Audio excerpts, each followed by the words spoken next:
La segunda fase del proceso de decisión de compra es la búsqueda y adquisición de la información. La búsqueda de información es la etapa en la cual el consumidor está lo bastante estimulado para buscar más información y lo puede hacer a través de su memoria o buscando en el entorno. Antes de continuar, es preciso indicar que esta etapa discurre de forma paralela a la siguiente, que consiste en la evaluación de las alternativas, ya que realmente, al mismo tiempo que conseguimos información para solucionar un problema o satisfacer una necesidad, también evaluamos las alternativas posibles actualizando nuestros conocimientos, nuestros gustos, nuestras preferencias y nuestras actitudes hacia productos, marcas y establecimientos.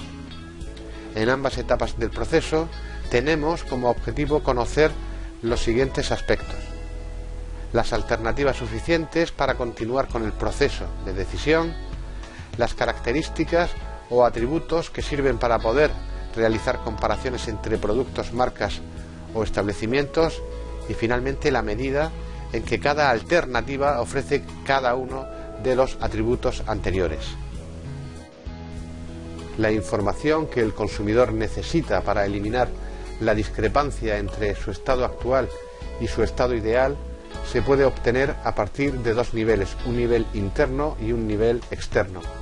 En la diapositiva se puede ver cómo es el proceso de búsqueda de información. El primer paso se realiza a nivel interno y en la mayoría de los casos de forma no consciente y consiste en una búsqueda de información basada en la experiencia, en el aprendizaje resultado de la anterior, el conocimiento y la memoria donde se almacenan los tres anteriores. Como consecuencia de esta búsqueda interna se pueden dar tres resultados. En primer lugar, la información obtenida es suficiente y satisfactoria, por lo que puede continuar el proceso de decisión de compra. En segundo lugar, la información obtenida nos indica que es imposible resolver el problema, por lo que el proceso se detiene y es preciso replantear el problema de forma diferente. Y en tercer lugar, la información suministrada, gracias a nuestro conocimiento y experiencia, no es suficiente, por lo que será necesario pasar al segundo nivel, es decir, la búsqueda de información a través de fuentes externas. Este proceso de búsqueda externa se puede desarrollar a través de fuentes controladas o no controladas por las empresas, tal y como veremos a continuación. Y como consecuencia del mismo se pueden dar dos resultados. En primer lugar, que el proceso de decisión de compra se detenga porque no hemos encontrado una alternativa válida pese a tener suficiente información, o bien hemos comprobado que no hay diferencias entre el estado actual y el ideal. Y en segundo lugar, que gracias a la información obtenida podemos continuar con el proceso de decisión. En definitiva, la búsqueda de información puede llevarse a cabo de dos formas: la búsqueda interna, que se realiza a partir de nuestra propia memoria, y la búsqueda externa, que se lleva a cabo mediante la información procedente del entorno, la familia, los amigos, los vendedores, la publicidad, etc. Las fuentes de información se pueden clasificar en función de dos criterios. Por un lado, el control que tiene la empresa sobre la fuente, y por otro, el tipo de fuente.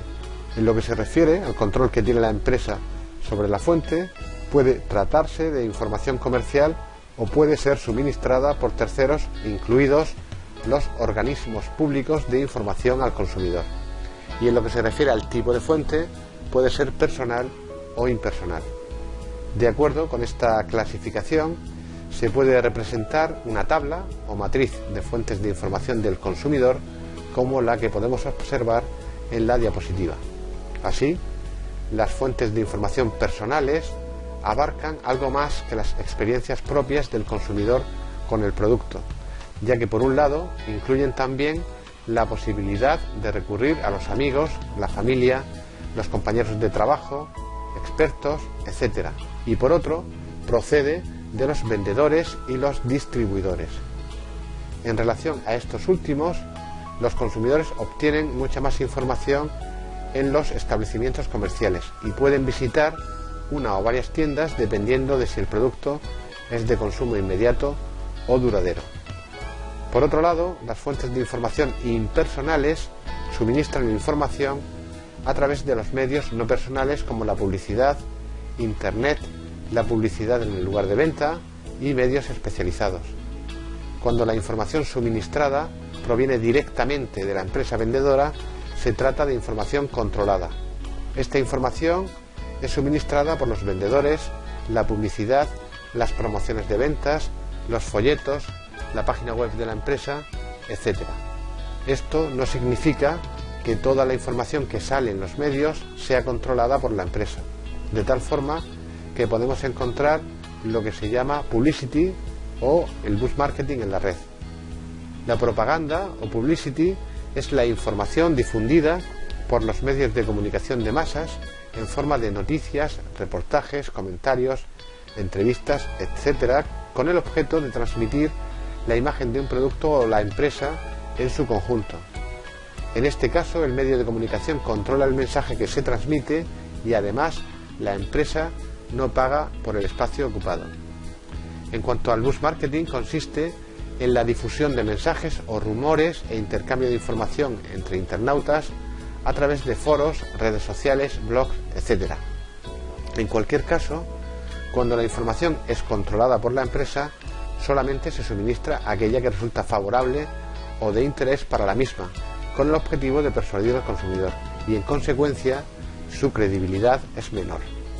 Por último, la información que no suministra la empresa es información no controlada y proviene de los medios de comunicación generales como televisión, prensa, internet, etc., especializados como las revistas especializadas, informes independientes, etc., y la comunicación interpersonal que proviene de amigos, compañeros, socios, familia, etc.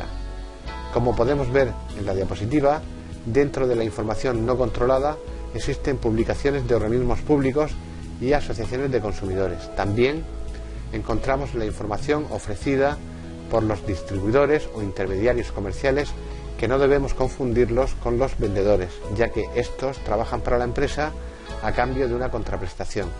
Los distribuidores no trabajan para la empresa, aunque tienen un interés común con esta, la venta de productos. Sin embargo, normalmente también venden productos de la competencia. En lo referente a la información no controlada disponible en Internet, hay que destacar que cada vez es mayor su uso debido a su bajo coste.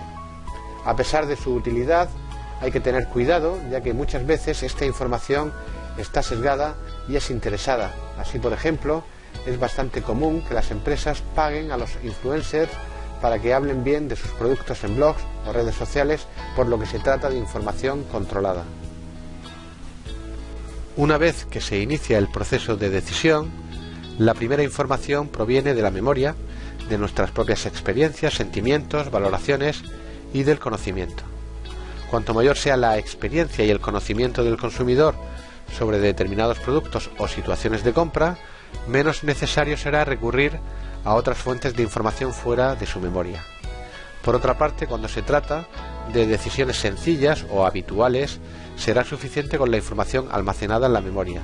Sin embargo, si se trata de necesidades o problemas más complejos, será necesario, además de la memoria, recabar información del entorno. La información que se recuerda puede referirse a marcas, atributos o características, evaluaciones y experiencias. En lo referente a las marcas, los consumidores somos capaces de recordar un número limitado de las mismas. Es lo que se conoce como conjunto evocado, también llamado conjunto recordado. Este conjunto de marcas que recordamos puede aumentar conforme adquirimos más información, pero también puede disminuir, ya que con la información nueva, aquellas marcas que podían resultar adecuadas al principio pueden desecharse. Finalmente, nos quedamos con aquellas marcas que consideramos elegibles y que conforman lo que se denomina el conjunto considerado. Otra información que solemos recordar hace referencia a los atributos o características de los productos y suele tratarse de percepciones genéricas, por lo que su valoración es subjetiva. Por ejemplo, para algunas personas, la seguridad del coche puede ser más importante que su consumo. De la misma forma que se retienen en la memoria marcas y atributos, también se almacena información sobre las evaluaciones realizadas de estos. Así, puede haber una marca determinada o un atributo deseable por encima de otros. Finalmente, todas las experiencias, tanto negativas como positivas, forman parte de la información almacenada en nuestra memoria y se recurre a ellas para continuar con el proceso de decisión de compra. Aunque hay decisiones de compra que solo requieren información almacenada en la memoria, son muchas las veces en las que se necesita información adicional. Esto último sucede cuando la información retenida en la memoria es insuficiente, bien porque no nos fiamos de dicha información o bien porque no está actualizada. Para entender cómo se realiza la búsqueda externa, necesitamos conocer aspectos relacionados con la motivación, la fuente de información y las dimensiones del proceso de búsqueda. La motivación depende de los beneficios que puedan derivarse de la búsqueda de información. Estos beneficios hacen referencia, por un lado, a la reducción de la incertidumbre alrededor de la compra y, por otro, al precio que consideramos razonable. Así, cuando tenemos dudas sobre la relación calidad-precio, estaremos más motivados para informarnos mejor. Hay que subrayar que no es necesario tener pensado comprar algo para buscar información.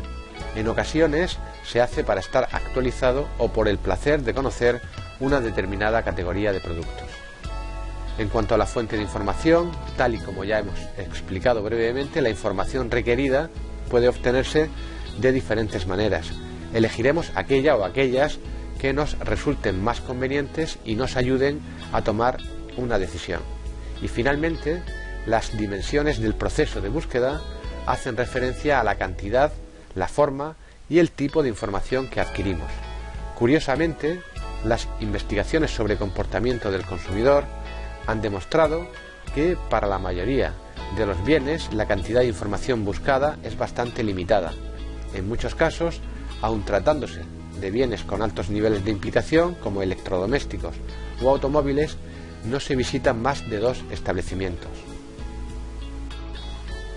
Como ya hemos comentado, el tipo de producto y el nivel de implicación son determinantes en la decisión de compra. Así, cuando las decisiones de compra son rutinarias o habituales, no es necesario recoger más información que la que proviene de nuestra memoria. Igualmente, cuando se trata de decisiones sencillas, tampoco es necesario emprender un proceso de búsqueda de información más allá de lo que sabemos o podemos obtener en el punto de venta. Sin embargo, las decisiones complejas requieren buscar información más allá de nuestra memoria y por ello recurrimos a otras fuentes externas. Pero el tipo de producto y el nivel de implicación no son los únicos factores. A continuación vamos a explicar cuáles son los factores que determinan que el proceso de búsqueda externa sea mayor o menor. Para ello, nos vamos a apoyar en la diapositiva que distingue entre factores situacionales, factores personales y factores del entorno del mercado. En lo referente a los factores personales, dependen de la motivación y la capacidad para buscar información y determinan el esfuerzo y las características del proceso de búsqueda de la misma. En lo referente a la motivación, dependen del nivel de implicación, el riesgo percibido, la relación costes-beneficios percibidos, la tendencia al shopping y la actitud frente a la búsqueda. Cuanto mayor sea el nivel de implicación en la compra o con el producto, el proceso de búsqueda va a ser más complejo, ya que la necesidad de consultar diferentes fuentes de información va a ser mayor. Cuanto mayor sea el riesgo percibido en la compra, las acciones de búsqueda serán más complejas. Definimos el riesgo percibido como la incertidumbre o duda respecto de las consecuencias que pueden derivarse de la compra, del uso y del consumo de los productos. Este riesgo puede derivar de dudas sobre cómo funcionará el producto, del riesgo financiero de la compra, del riesgo físico debido al uso y consumo y del riesgo psicológico y social. Por otro lado, la relación beneficios-costes percibidos hace referencia a que la búsqueda de información también es mayor cuando percibimos que los beneficios de dicha búsqueda van a ser superiores a los costes asociados a la misma. En muchos casos, creemos que realizaremos una compra mejor si buscamos más información, ya que esto supone tener mayor certidumbre y confianza en conseguir más valor por menos precio. Para muchos consumidores, otra situación en la cual los beneficios superan a los costes percibidos es ir de shopping o de tiendas. En este caso se disfruta buscando y mirando diferentes productos antes de comprar, bien sea por el placer que se obtiene o por la esperanza en conseguir un mejor producto o precio. Finalmente, hay consumidores que consideran un fastidio buscar información y otros que presentan actitudes más favorables hacia la búsqueda. En cuanto a la capacidad, depende del conocimiento y la experiencia del consumidor, de factores sociodemográficos como la edad, el nivel de renta, el nivel de estudios y la habilidad para buscar a través de Internet. Un elemento muy importante que determina la búsqueda de más información es la experiencia y el conocimiento que hemos desarrollado en relación con productos, marcas y establecimientos. Al principio, el conocimiento favorece la búsqueda, si bien a medida que el consumidor se vuelve más experimentado, confía más en la información de su memoria. También existen investigaciones que relacionan características o factores sociodemográficos con la búsqueda de información. Así, parece ser que con la edad nos volvemos más perezosos, confiamos más en nuestra memoria y somos más fieles o leales a las marcas y productos, incluso a los establecimientos. De la misma forma, una mayor renta determina un menor nivel de búsqueda, una mayor sensibilidad a las subidas de precios y el riesgo asociado a las compras. En cambio, cuanto mayor es el nivel de formación, parece ser que mayor es la búsqueda de información. Finalmente, cuanto mejor es la habilidad para buscar en Internet, mayor es el proceso de búsqueda, ya que el objetivo es encontrar los mejores productos a los precios más bajos. En cuanto a los factores situacionales, determinan la complejidad del proceso de búsqueda y guardan relación con la situación específica de cada decisión. Estos factores son, en primer lugar, la cantidad de información disponible. Así, podemos encontrar una gran cantidad de marcas y establecimientos que nos permite disponer de mucha información. Además, la cantidad de información depende del tipo de sector y producto. En sectores donde existe mucha competencia, la información disponible es mayor. También es importante la calidad y dispersión de la información disponible. Si la información está muy dispersa o en formatos diferentes, será más difícil y costoso adquirirla y procesarla. Por el contrario, si el formato es homogéneo y estructurado para los mismos productos, se reduce el esfuerzo y por tanto se facilita la búsqueda. También la amplitud de la búsqueda depende del tiempo disponible que pueda dedicarle el consumidor. Finalmente, Internet favorece el proceso de búsqueda gracias a la gran cantidad de información que suministra. Aunque en muchos casos la información esté muy dispersa, el coste de reunirla es bajo y para ello se utilizan los famosos buscadores. También hay que destacar, por último, los factores del entorno de mercado que tienen que ver con los atributos o características del producto, pudiendo destacar los siguientes. En primer lugar, la diferenciación. Cuanto mayores sean las diferencias entre los productos, más información necesitarán tener los consumidores para tomar una decisión. En otras palabras, el beneficio esperado de la búsqueda será mayor cuanto mayor sea la diferenciación. Otro factor determinante es la diversidad de precios existentes para muchos productos y más aún cuando hay diferenciación. En este caso, el riesgo percibido es alto y el beneficio de una búsqueda más profunda es evidente.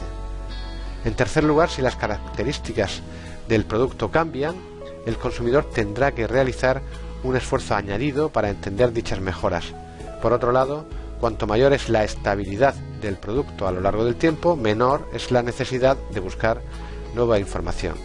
Por último, cuanto mayor es la cantidad de establecimientos donde comprar y su accesibilidad, la probabilidad de buscar más información es mayor. Además, si existen diferencias de precios entre establecimientos, la posibilidad de conseguir un ahorro derivado del proceso de búsqueda será mucho mayor y por tanto se estimulará la búsqueda. De acuerdo con Alonso y Grande, en relación con la búsqueda de información, las empresas pueden llevar a cabo 6 tipos de estrategias: de mantenimiento, de intensificación, de liderazgo, de incorporación de interceptación y preferente. En cuanto a la estrategia de mantenimiento, se lleva a cabo cuando el producto o marca se compra de forma rutinaria o habitual por el segmento de mercado al que la empresa se dirige y además forma parte del conjunto evocado. En este caso, los responsables de marketing dirigirán sus esfuerzos a asegurar el nivel de calidad y características del producto, a distribuir de forma intensiva el producto evitando roturas y desperfectos, a responder rápidamente a las acciones de la competencia y a desarrollar planes de comunicación que sirvan para hacer recordar el producto o la marca.